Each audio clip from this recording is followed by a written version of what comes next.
let's get to your Around the Rinks segment. We start with the situation at Merrimack in Hockey East, where the coach will no longer be with the team starting next season. Yeah, not a great story to report for a commissioner, particularly. Ron Anderson is a very highly respected coach among his peers. Got the Merrimack to home ice last year, but his contract will not be renewed. And this is a guy that recruited good people, graduated good people, knew the rules, followed them, and it's one of those stories you don't like to have to talk about.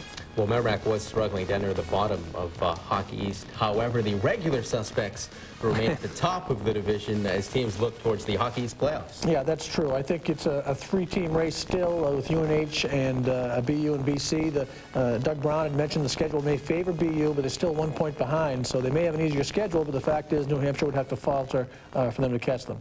The Hockey East playoffs will take place at the Fleet Center, your first Hockey East playoffs as commissioner of Hockey East. And looking forward to it. They actually start on campus. That's why that home ice battle is so important. It's a 2 out of 3 series in the quarterfinals that begin March 12th. So fighting for those top 4 spots becomes very important. And that's why Maine, actually, to correct Doug, does have a chance. If they finish in a 3-way tie with Northeastern and Lowell, they still have a chance to get that 4th spot. Here, having dropped the consolation game, we were able to add the first women's national championship. And women's hockey has been growing across the country, particularly in the Northeast, and given a big boost by the success of the women's Olympic team last week in Japan. And if things go the way we hope, we may see some of those Olympians at the Fleet Center that night.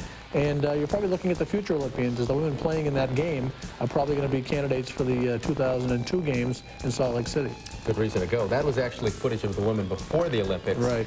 Of course, the downer for the U.S. this time in Japan was the men's team. It was not college players. It was NHL players playing for all the countries involved. We didn't see Chris Drury and Tom Pody and potential candidates had it been college players. Instead, pros, and we leave feeling a little bit empty as U.S. fans. Yeah, a lot of bad publicity coming out of that. I think Bill Cleary has been the most vocal critic of the pros in the Olympics, and I agree with Bill. But there is one other side of that story. Having been on the staff of the '94 team, when you do go in there with the collegians, you really do have your back up against the wall. As you can see, none of the guys from the '94 team were on this year's U.S. team.